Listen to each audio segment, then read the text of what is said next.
नमस्कार दर्शकों, आप देख रहे हैं जन धमाका न्यूज। मैं आपका संवाददाता आर के रोशन किशनगंज बिहार से। आज हमारी मौजूदगी ठाकुरगंज नगर पंचायत कार्यालय में है, जहां आज हमें मुख्य पार्षद श्री कृष्ण सिंह उर्फ सिकंदर पटेल से कुछ सवालों के जवाब लेने हैं जो जनता के हित में है, और कुछ रेवेन्यू को लेकर, राजस्व को लेकर इनसे कुछ प्रश्न है। चलिए इस संदर्भ में मिलते हैं मुख्य पार्षद से, क्या कहते हैं। नमस्कार सर, हमारे चैनल में आपका स्वागत है। धन्यवाद, बताइए जी। आपके पद ग्रहण करने के पश्चात आपने अब तक कितने कार्य कर चुके हैं जो जिन्होंने आपने जनता से वादा किया था, उसमें कुछ बताएं।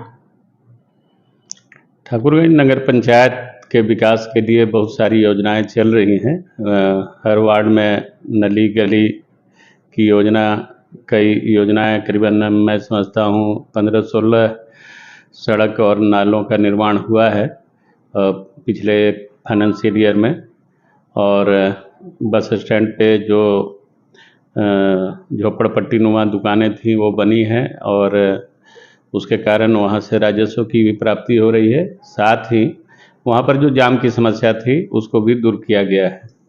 इसके अलावे नगर में यातायात प्रहरियों की भी नियुक्ति की गई थी, जिससे यातायात को सुगम बनाने में मदद मिल रही है। पहले की तुलना में जाम आजकल कम लग रहे हैं। तो जाम लगने की समस्या तो ऐसी है कि धीरे धीरे भीड़ बढ़ रही है और उसके कारण वो समस्या है, लेकिन हम लोग उस पर काबू करने का पूरा प्रयास कर रहे हैं।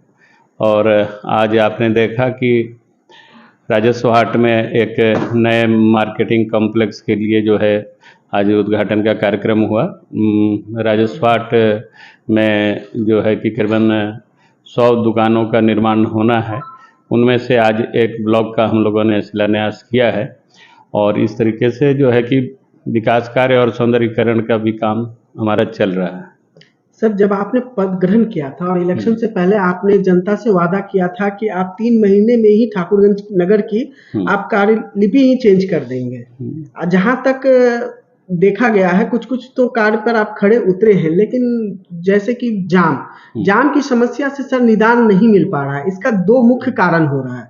पहला, टोटो ई रिक्शा के कारण अत्यधिक जाम लगती है। दूसरा, द्विचक्र वाहन जो है मोटरसाइकिल, इसके कारण काफी जाम लग रहा है, क्योंकि जो 18 से नीचे वाले युवक जो है वो ज्यादा यूज कर रहे हैं। तो क्या इस पर आपकी क्या प्रतिक्रिया रहेगी? आप इस पर क्या कार्य कर रहे हैं कि 18 से नीचे वाले जो वाहन चला रहे हैं? ये काम जो है कि पुलिस का है, और हम लोग बराबर जो है कि पुलिस प्रशासन से इस संबंध में चर्चा करते रहे हैं। जहाँ तक टोटो का सवाल है, ई रिक्शा का, तो ई रिक्शा के लिए जो है कि अभी देखा जा रहा है कि लगातार उसमें वृद्धि हो रही है। और केवल ठाकुरगंज ही नहीं, मैं तो मैंने किशनगंज भी देख रहा हूँ, और भी बहुत सारे शहरों को जब देखता हूँ तो ई रिक्शा के कारण आम आदमी को जहाँ तक आवागमन में सुविधा हुई है, तो शहर को इससे काफ़ी दिक्कतों का भी सामना करना पड़ रहा है। जब इस पर कार्रवाई की बात होती है तो सभी ये कहते हैं कि गरीबी का सवाल है, रोजगार का सवाल है। और ज़िला में भी जब बैठक हुई थी तो मैंने कहा था कि इनका भी जो है कुछ कायदा कानून होना चाहिए।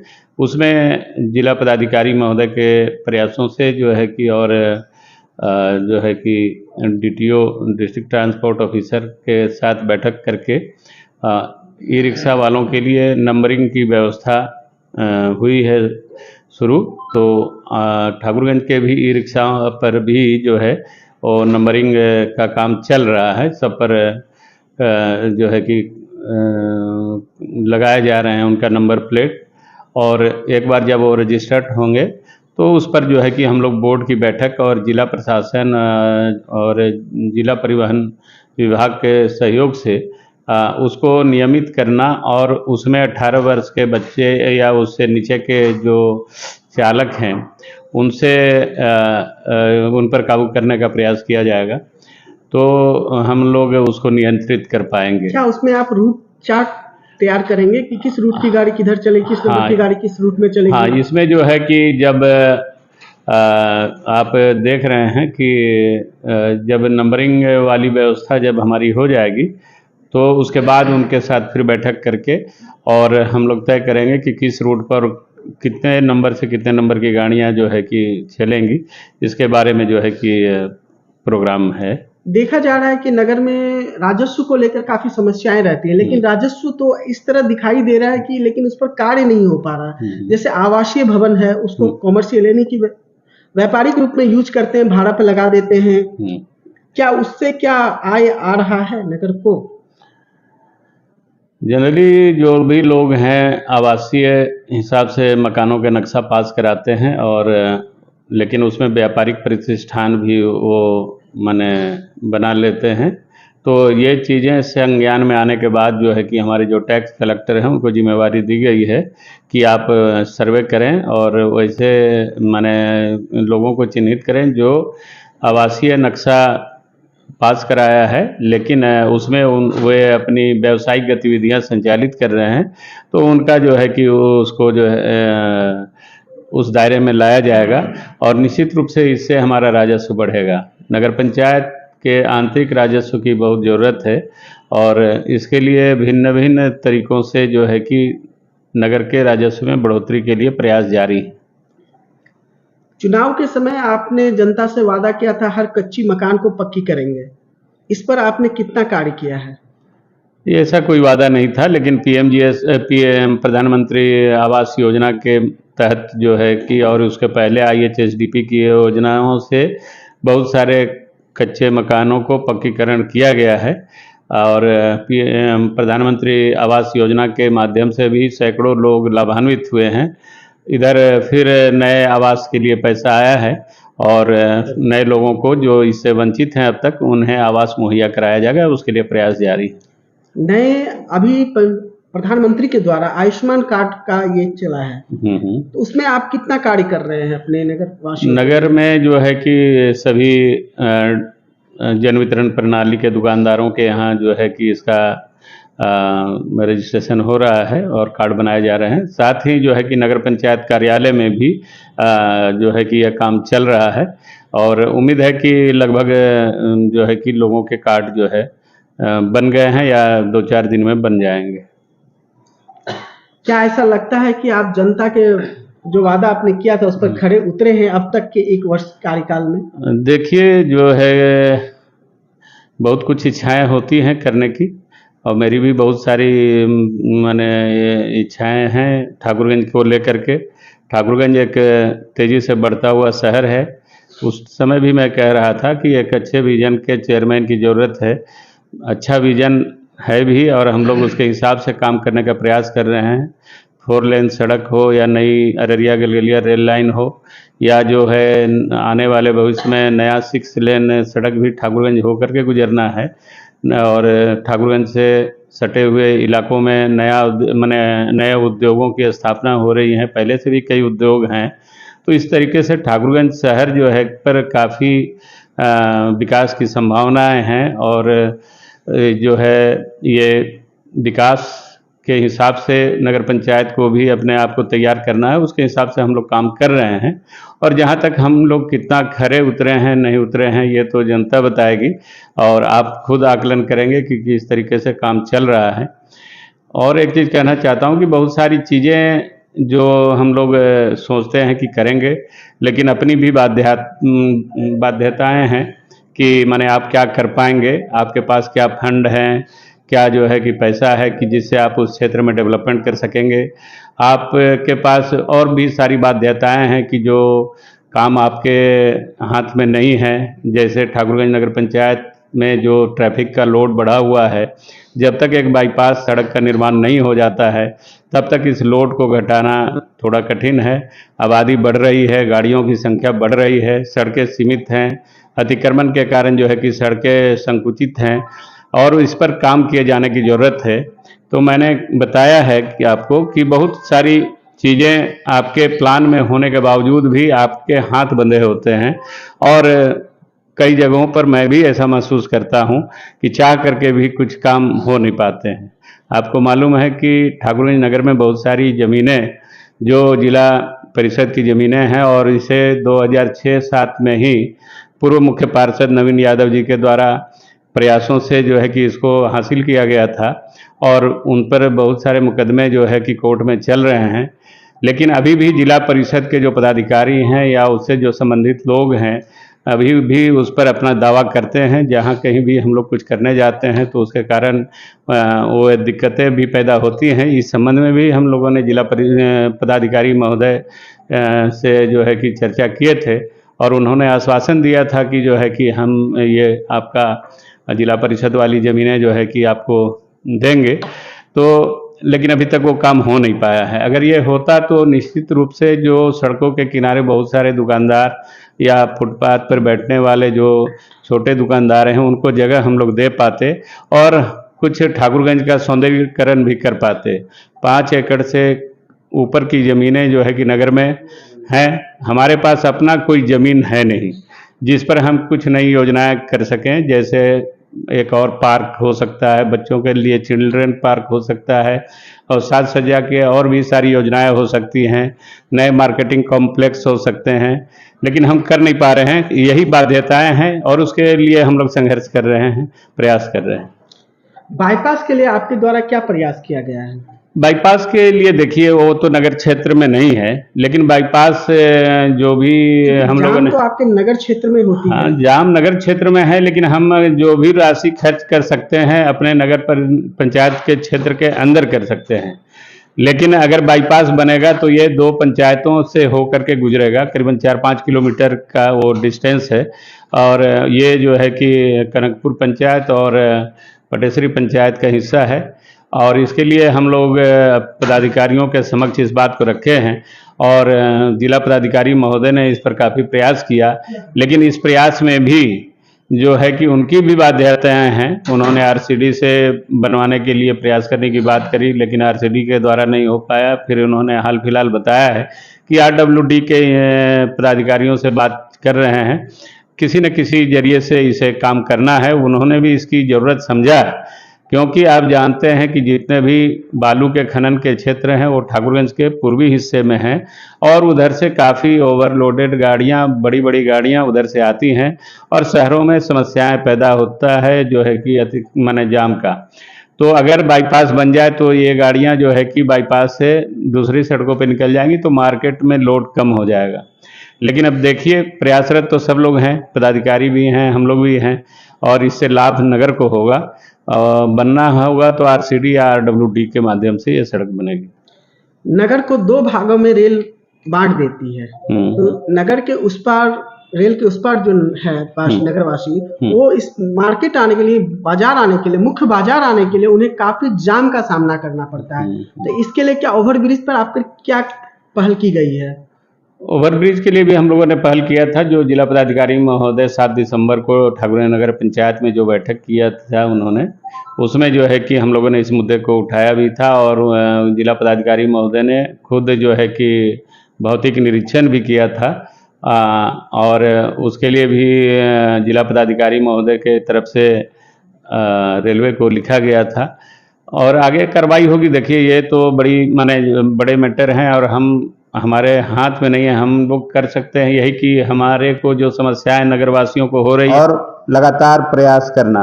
तो ये प्रयास मेरा जारी है और उम्मीद है कि अगर हम लोग लगातार इसी तरीके से लगे रहेंगे तो साल 2 साल में ये परियोजना हो सकती है।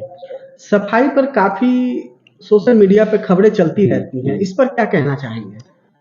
सफाई एक ऐसा चीज है कि आप अभी झाड़ करके गए, हमारा स्वीपर झाड़ के गया, फिर कचरा आप रोड पे डालें। इसमें हमारा जो काम है अपने हिसाब से चल रहा है, लेकिन नागरिकों को भी जो है कि सफाई के मुद्दे पर कॉन्शियस होने की ज़रूरत है और ये केवल जवाबदेही नगर पंचायत की ही नहीं है बल्कि नागरिकों की भी है कि समय पर जो है कि कूड़े कचड़े जो है कि जब सुबह स्वीपर उसको उठा रहे हैं, कूड़ा उठा रहे हैं, उसके पहले अपना जो है कि डिस्पोजल करें तो जो है कि माने ये समस्या कुछ कम होगी। लेकिन फिर भी बहुत सारी शिकायतें हैं और इस पर लगातार हम लोग जो सफाई से जुड़ा हुआ जो एनजीओ है उस पर जो है कि हम लोग दबाव बनाने का काम करते हैं, उनका क्लास लेते हैं, बुला करके उन पर चर्चा करते हैं, या वैसी कोई समस्या जब आती है संज्ञान में लाया जाता है, कहीं कूड़े का कचरे का ढेर है, 2 दिन से नहीं उठा, 4 दिन से नहीं उठा, झाड़ू नहीं लगा है, तो जैसे हमारे संज्ञान में दिया जाता है हम लोग उसको त्वरित कार्रवाई करते हुए उस पर जो है कि काम करते हैं। नगर में सुरक्षा की दृष्टि से कितने कैमरे लगाए गए हैं नगर पंचायत की ओर से? नगर पंचायत में 54 कैमरे लगे हुए हैं, सीसीटीवी कैमरे। और रेल के उस पार कितने हैं और रेल के इस पार कितने हैं? उस तरफ 23 हैं, और इस तरफ? 31। और नगर पंचायत कार्यालय में कितने कैमरे लगे? उसी 31 में से 9 या 10 और सारे चालू हालात में हैं, मॉनिटर हैं। कहीं कोई समस्या होने से यहाँ से मॉनिटरिंग उसका हो रहा है। अलग से मॉनिटरिंग रूम भी बना है और उसमें सोशल सारी मीडिया में व्यवस्था कई है। खबरें चल रही थी कि नगर के कैमरे खराब हैं, दशा बिगड़ी हुई है। नहीं, हम लोगों ने अभी जो है कि एनुअल मेंटेनेंस कॉन्ट्रैक्ट दे दिया है एक कंपनी को, और वो जो है कि लगातार इसका मेंटेनेंस कर रहे हैं। अभी ये समस्या आने वाली नहीं है। क्या लगता है भविष्य में किसी तरह की दुर्घटना ना हो इसलिए आपने लगाया, या दुर्घटना तो होना अवश्यंभावी है, उसको कौन रोकेगा, लेकिन दुर्घटना कैसे हुई, किसने किया, क्या किया, ये जो है कि अब इस सीसीटीवी कैमरे से नियंत्रित होगी। अलावे इसके जो बैड एलिमेंट्स हैं, जो उनके संज्ञान में रहने से उसमें भी कुछ माने नियंत्रण होगा कि वो सीसीटीवी कैमरे की निगरानी में है। और इसके अलावे भी हम लोग 54 के अलावे नए कैमरे के लिए जगह चिन्हित कर रहे हैं, क्योंकि जिलेबिया मोड़ में नहीं है, ब्लॉक कार्यालय के पास नहीं है, तो कई ऐसे और भी व्यस्तम जगह हैं जहाँ पर अभी कैमरे नहीं गए हैं।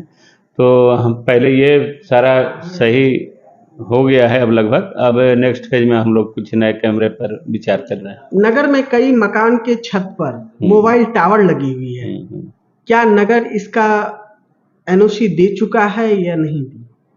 जो भी लगे हुए हैं इसके बारे में देखिए, ये हमारे कार्यपालक पदाधिकारी इसके बारे में बताएंगे, या हमारे जो कर्मचारी हैं वो बता पाएंगे आपको कि इसका क्या रूल रेगुलेशन है और उसको उन लोगों ने पूरा किया है या नहीं।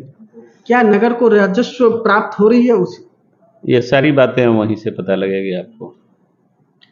नगर में प्रतिमाएं लग रही है या लगाई जा रही है, कितनी प्रतिमाएं लग चुकी है और कितनी लगनी है? नगर पंचायत में तो अभी कोई प्रतिमा है नहीं। एक प्रतिमा जो है कि आपको बस स्टैंड में पहले से है विवेकानंद जी की, और दूसरी जो है कि नेताजी सुभाष चंद्र बोस का नेताजी मार्केट में प्रतिमा है। इसके अलावे एक प्रतिमा जो जिलेबिया मोड़ पे था, हाँ, शिवाजी की प्रतिमा, और 4 लेन के निर्माण के बाद वो जो है कि वहाँ से हटा दी गई थी। तो उस प्रतिमा को लगाने के लिए जीआर इंफ्रा के लोग जगह तलाश रहे थे, तो हम लोगों ने जगह जो है और थाना के नीचे जो है कि हम लोगों ने जगह चिन्हित कर करके एनओसी करके उनको दे दिया है। बहुत जल्द उस पर जो है कि उनका काम शुरू होगा। नगर में आपके द्वारा और क्या पहल की गई है अनुमंडल को लेकर, महानंदा पुल को लेकर?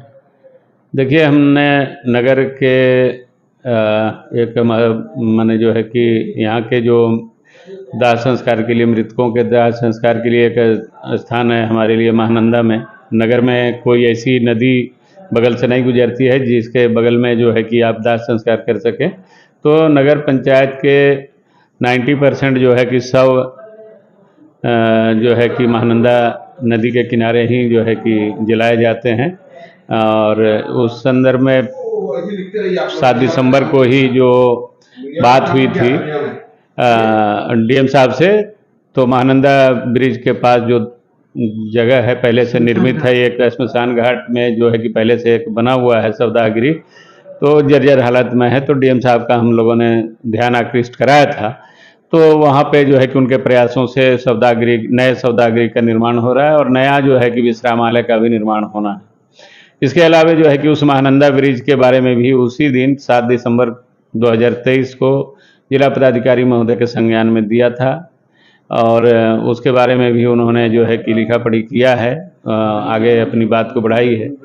जो भी विधायक रहे हैं, पूर्व विधायक गोपाल अग्रवाल हों या नौशाद आलम हों, या वर्तमान में जो है कि आप सऊद आलम साहब हों, या सांसद महोदय हों, सभी लोगों के संज्ञान में है और सब लोग अपने अपने तरह से प्रयासरत रहे हैं और बहुत ही ज़रूरी है कि महानंदा ब्रिज का जो है कि नया डबल लेन ब्रिज हो, क्योंकि जिला से जोड़े जाने का एकमात्र साधन हम लोगों का जो है कि वही महानंदा ब्रिज है।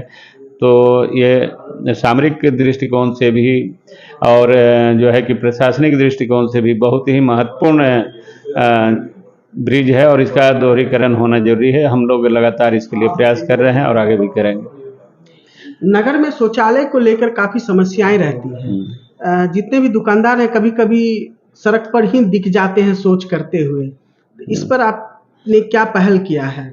देखिए, नगर में जो बस स्टैंड में एक डिलक्स शौचालय है, उसके अलावा हाट में भी जो है एक डिलक्स शौचालय का निर्माण हुआ है और भी कई डिलक्स शौचालयों का निर्माण है। हाँ।